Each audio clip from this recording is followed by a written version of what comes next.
Good afternoon, Patriot pals. Thank you for joining me. Have a good day and God bless you. Let's get into the news. And it looks like the Biden regime and Pelosi regime continues to authorize their brown shirts to go out to the streets and locate the Supreme Court justices, no matter where they might be, whether they're eating in the restaurant, whether they're out with their family, whether they might be at church. They want them to be harassed, intimidated, and scared for their life for daring to kick back the Democrat most sacred of religious acts, which was abortion, which kicked back to the states. If you guys know, the Supreme Court overturned Roe v. Wade a couple of weeks ago, and the left has been really never since just they're tormented. They can't destroy kids anymore. But so what it's going on right now is the Democrats' brown shirts are out there. They're intimidate justices. And this is no different than what you saw took place back in the Trump administration, where the Democrats actively encourage their rabid followers to go intimidate Trump appointees, right?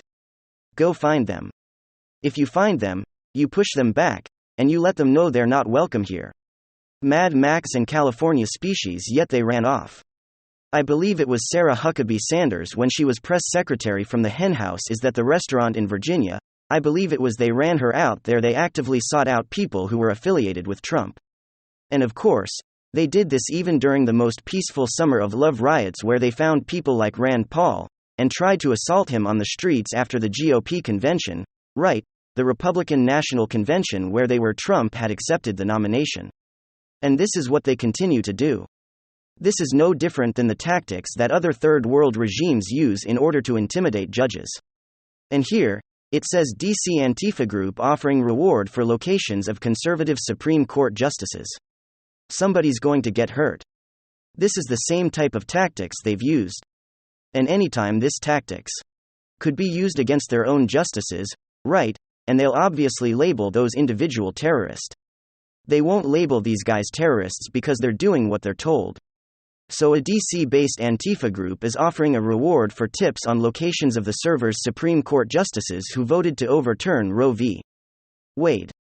Don't forget, right before the decision came out, there was an attempted assassination on Brett Kavanaugh by these lunatics leftists. The reward was offered in response to someone tipping off another group that Justice Brett Kavanaugh was having dinner at Morton Steakhouse in downtown DC on Thursday. He ended up having to leave out the back door after protesters arrived at the restaurant. DC Service industry workers. If you see Kavanaugh, Alito, Thomas Orchard, Coney Barrett or Roberts, D must deem the MS with the details shut down DC. A far-left Antifa group tweeted on Fridays right here. Well, then you $50 for confirming and citing, and $200 if they're still there, 30 minutes after your message. And the end, the left. People like the regime has said nope, it's perfectly okay. Pete Buttigieg was just on television, said no, that's okay. You can intimidate judges all you want even though you're not allowed to. There's a federal law that you're not allowed to do that to the Supreme Court justices. You can't do it. You're not allowed to, but the Democrats said now it's good. You can go harass them. Another pro-abortion group Sentis, who previously dogs to home addresses of conservative Supreme Court justice, took credit for protesters showing up during Kavanaugh's dinner. A tip about Kavanaugh's dining and more than came through us. Our text line for 13 for roof: no privacy for us, no peace for you as SCOTUS. The group claimed they were tipped off by a Morton employee. That tip about Kavanaugh's dining at mornings came through their hotline or whatever. So yeah, this is who they are. The White House press secretary, Corinne Diversity Hire over here, said during Friday's press briefing that the administration has no problem with the activists targeting justices at restaurants where they're eating dinner. They don't condemn it because they approve of it.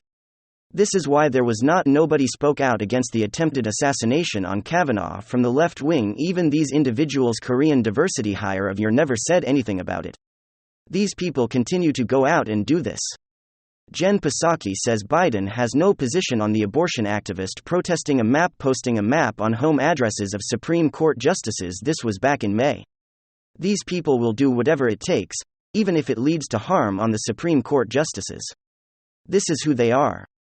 This is who the Democrat Party, the Communist Party of America, are. They will use whatever tactics they need in order to get their way. The editorial board of the New York Post, one of the largest newspapers in the country, I think it's around the fourth or fifth largest newspaper in the country by circulation. Stated the other day, the FBI knew Russia Gate was alive but hit that truth, then defended and bolstered and boosted the Durham Probe Special Counsel, something that everyone I know, all my viewers are interested. I know many of my viewers have kind of perhaps lost interest because Michael Sussman, a man that nobody knew, prior to his indictment, didn't get convicted. And so that was viewed by many people as a loss. If anything, the trial was a gigantic victory, not only for the Durham Probe Special Counsel but for Trump.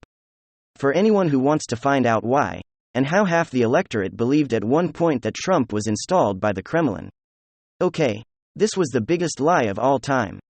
It was the most absurd hoax. And it was perpetuated by people, for example, like Peter Strzok, who said we will stop Trump. He literally texted that. In a conversation with Lisa Page. It's in the text message from actually, the Inspector General. I don't think even saw those text messages. But there are text messages from other agents. Also, nobody wanted Donald Trump in 2016. Within the intelligence agencies, they did not want Donald Trump and had nothing to do with him being installed by another country. They didn't they sided with the Democratic Party for purely political reasons.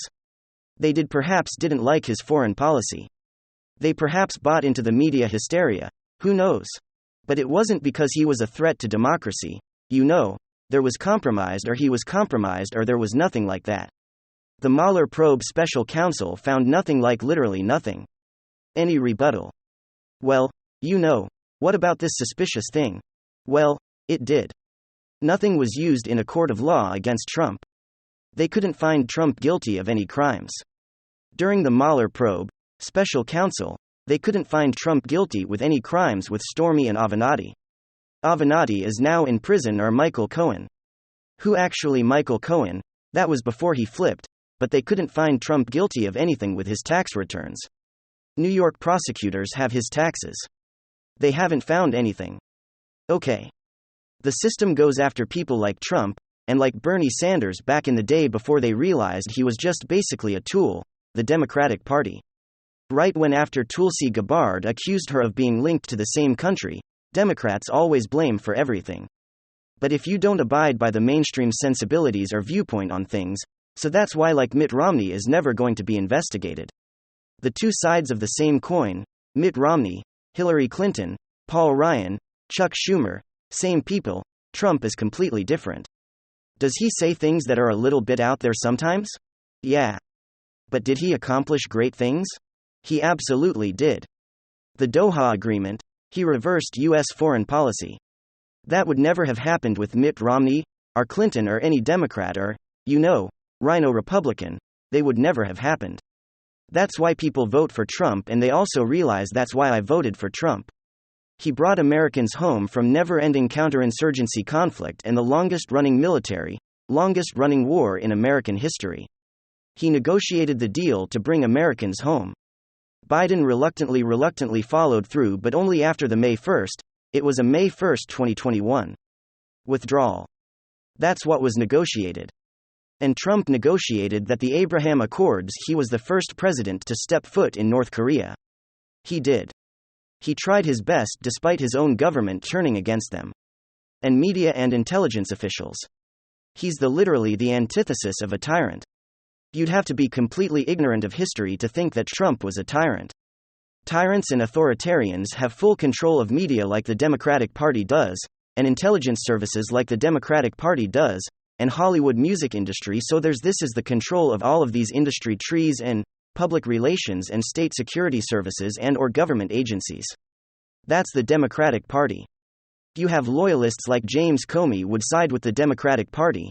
How many people signed with Trump in the government? Not many. How many people say with Trump and media? Not many.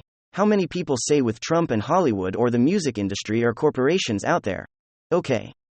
So that's not one of authoritarian. But here is what the New York Post states: until the plotters are held accountable, there actually is good reason to worry about the future of democracy in America.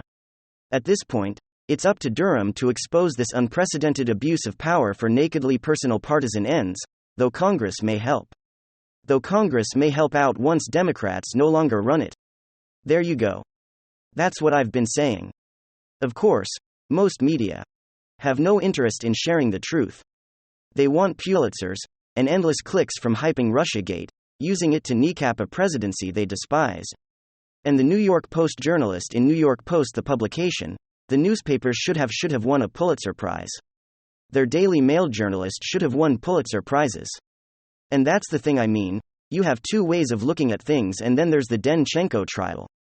And if you're then Janko, you should strike a plea deal with Durham, because you're not. Like, the thing is, Sussman worked for a high-powered DC law firm, and there was one count of lying to the Bureau. But the thing is, he didn't have media. The Durham Pro special counsel cannot try to portray the Federal Bureau of Investigation as being duped. Everyone knows, including the DC jury, that people at the FBI wanted to either set up or investigate Trump. They wanted to take down the Trump presidency, like Comey, Strzok, McCabe, all of these people, Clapper and Brennan and other agencies. It's not rocket science. It had nothing. Look, Trump has the scandals or controversies involving Trump have literally nothing to do with national security. It is not national security. Because Trump threw his dinner at the wall, he tried to commandeer a limousine, or there's 180 minutes that he didn't condemn what was taking places, like we had a whole summer, or Democrats were actively promoting chaos and mayhem.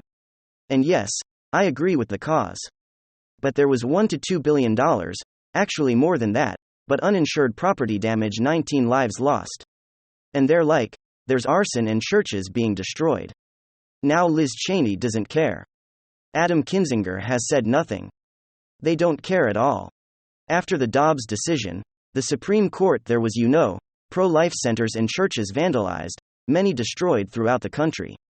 You didn't hear anything. I mean, it's like, the hypocrisy is unbelievable. The duplicitous and disingenuous nature of one political side is unbelievable. That's why you will always get half the electorate vote for Trump, no matter what he says. So, no matter how, egregious or, uncouth, or belligerent he is sometimes, and honestly, most of the time, sometimes he goes overboard, but most of the time, it's just like a hilarious personality. And it's media that sensationalized everything, because they ramp up the indignation when it's Trump, and then when Biden actually says things, when you can actually hear him speak, that are actually much worse than Trump. You're not who you are. If you don't vote for him, then the media tones it down. They downplay it with his way they accuse Trump of downplaying. But anyway, everybody on the planet knows that Trump was set up in frame. You're going to have Republicans in the House and the Senate. Republicans will control Congress, a whole new ballgame. House Oversight Committee, James Comer. Remember that name? Jim Jordan, you know the name, House Judiciary Committee. They're going to impeach Biden, probably twice, but definitely once. Hit subscribe to this channel. The New York Post article will be below in the description section. The last thing you see in the description section. New York Post deserves a Pulitzer for Hunter, the Breaking the Hunter email story that was suppressed by Twitter. And that's why Elon Musk will eventually take it over, but that's why Twitter is a dystopian cyber nightmare, linked like basically an echo chamber and an extension of the Democratic Party.